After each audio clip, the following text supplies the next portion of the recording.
The Trust. Despite its small size, the island of Lusibari supported a population of several thousand. Some of its people were descended from the first settlers, who had arrived in the 1920s.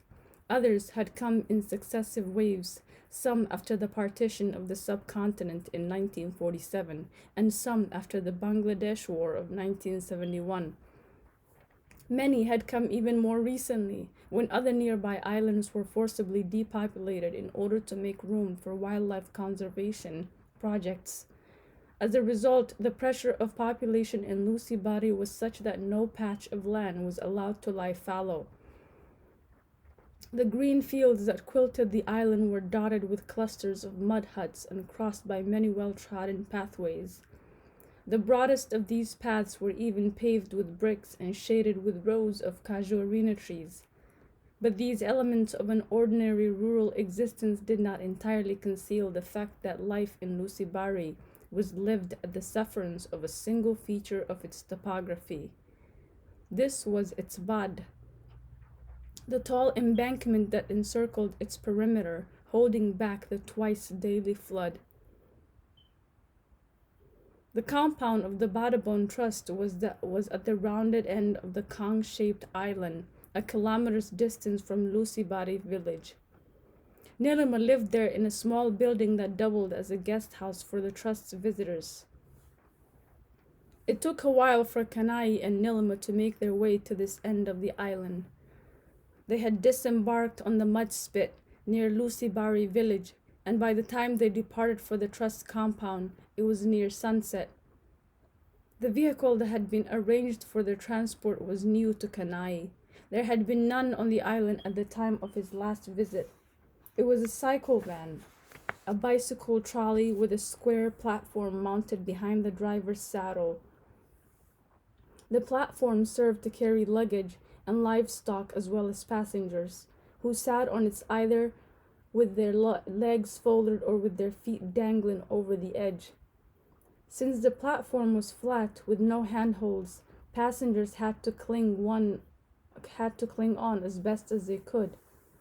When the vehicles hit a bump or a pothole, they locked arms to hold each other in place. "Are you sure we'll all fit on that?"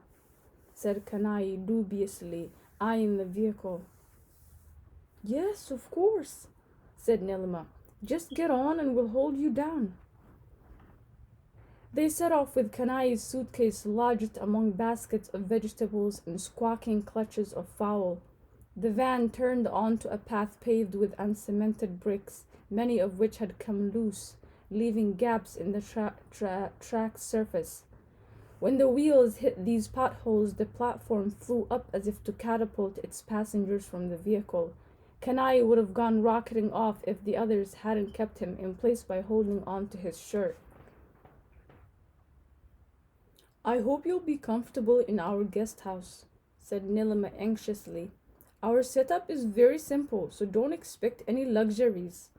A room's been prepared for you and your dinner should be waiting in a tiffin carrier.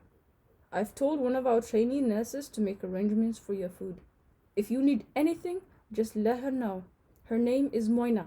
She should be there now, waiting for us." At the mention of the name, the van's driver corkscrewed around in his seat. "Mashima, are you talking about Moina, Mandol?"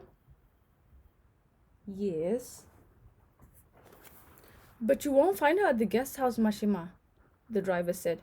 "Haven't you heard yet?" "What?" "Moina's husband, that fellow Fokir, has gone missing again. And he's taken the boy too, their son. Moina's running all over the place asking after them." "No! Is that true?" "Yes," a couple of other passengers confirmed with vigorous nods. Mashima clicked her tongue. "Poor Moina. That fellow gives her so much trouble." Kanai had been listening to this exchange and on seeing the look of consternation on Mashima's face, said, "Will this upset all the arrangements?" "No," said Mashima.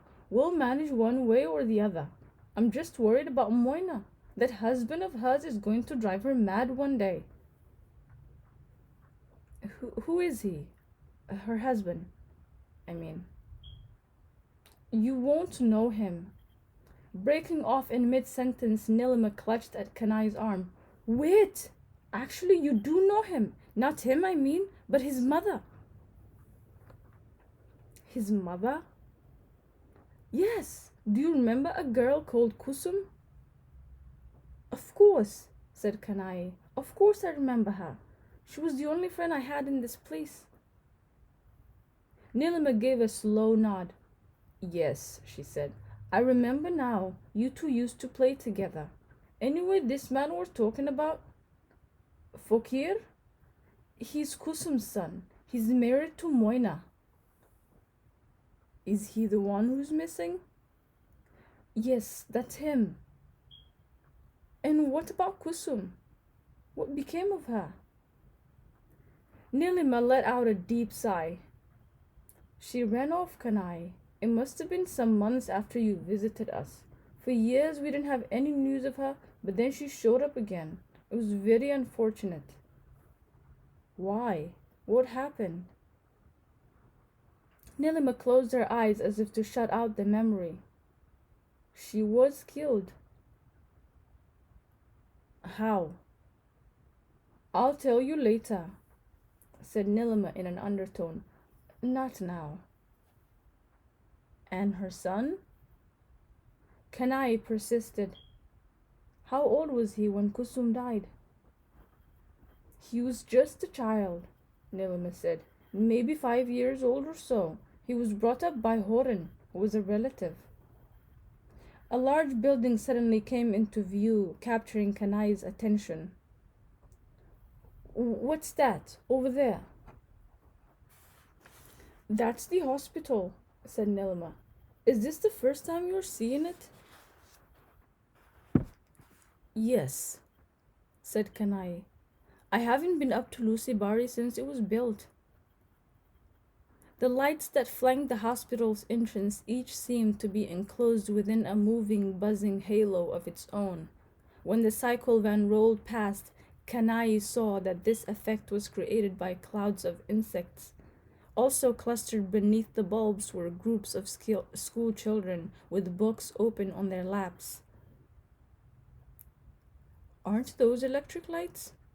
Kanai said in surprise. Yes, they are. But I thought Lusibari hadn't got electricity yet. We have electricity within this compound, said Nilima, but just for a few hours each day, from sunset till about 9.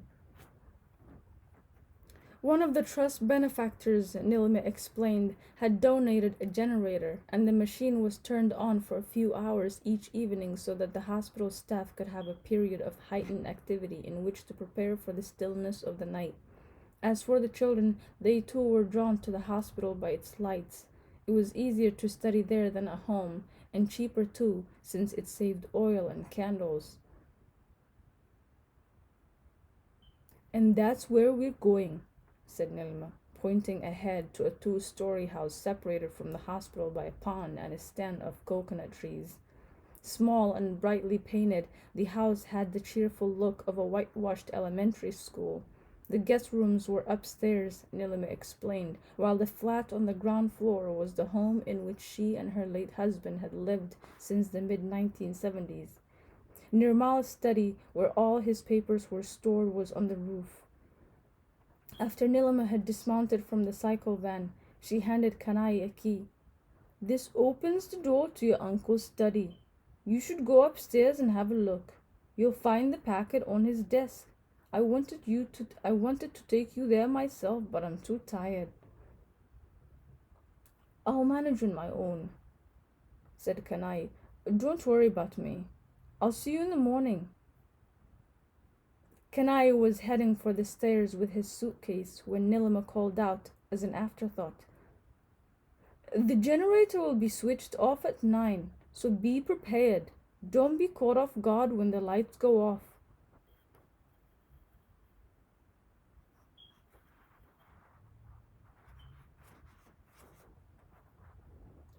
Fokir, Only after the launch had disappeared from view was Pia able to breathe freely again. But now, as her muscles loosened, the delayed shock she had been half expecting set in as well.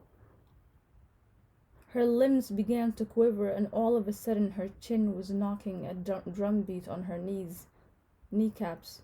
In a moment she was shivering hard enough to shake the boat, sending ripples across the water. There was a touch on her shoulder, and she turned sideways to see the child standing beside her. He put his arm around her and clung to her back, hugging her, trying to warm her body with his own. She closed her eyes and did not open them again until the chattering of her teeth had stopped. Now it was the fisherman who was in front of her, squatting on his haunches and looking into her face with an inquiring frown. Slowly, as her shivering passed, his face relaxed into a smile. With a finger on his chest, pointing at himself, he said, "Fokir." She understood that this was his name and responded with her own, "Pia." With a nod of acknowledgement, he turned to the boy and said, "Tutul." Then his forefinger moved from himself to the boy and back again, and she knew he was telling her that the boy was his son. Tutul. Looking closely at the child, she saw he was even younger than she had thought, perhaps no more than 5 years old. He was wearing a threadbare sweater against the November chill. Below this hung a pair of huge discolored shorts that looked as though they had once belonged to a school uniform. He had something in his hands, and when he held it up, she saw it was her laminated placard. She had no idea where he had found it, but was pleased to see it again. He brought it to her, holding it in front of him like a tray, and gave her fingers a squeeze, as though to assure her of his protection. The gesture had the paradoxical effect of making her aware of her own vulnerability. This was not a feeling she was accustomed to. She was used to being on her own in and out of the way places, with only strangers for company. But her experience with the guard had bruised her confidence, and she felt as though she were recovering from an assault. This made her all the more grateful for the child's presence. She knew that if it weren't for him, it would have been much harder for her to put her trust in a complete stranger as she had done. It was true then that in a way the boy was her protector. The recognition of this made her do something that did not come easily. She was not given to displays of affection, but now, in a brief gesture of gratitude, she opened her arms and gave the boy a hug. As she released the child, she noticed he was looking intently at her hands.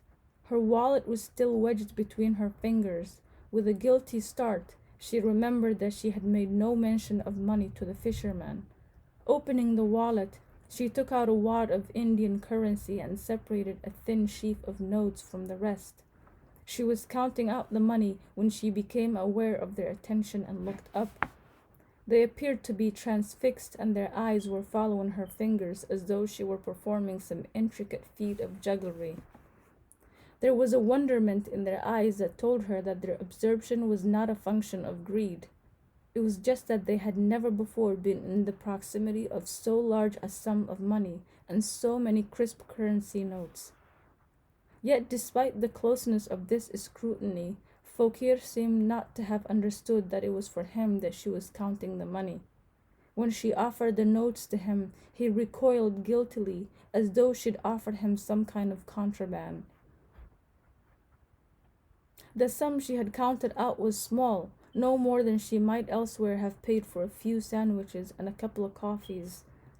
Her research grant was too tight to allow her to be lavish, but this small token, at least she felt she did owe him. And if he had had a shirt, she would have tucked the money right into his pocket. As it happened, apart from his wet loincloth, he was wearing nothing but a small cylindrical medallion tied to his arm with a string, just above the bicep. Unable to think of any other expedient, she twisted the notes into a roll and thrust them under the medallion. His skin, she noticed, was bristling with goosebumps, and she could not tell whether this was a reaction to her touch or to the chilly evening wind. A loud exclamation followed as Fokir retrieved the money. When the notes were in his hands, he examined them as if in disbelief, holding them at a distance from his face.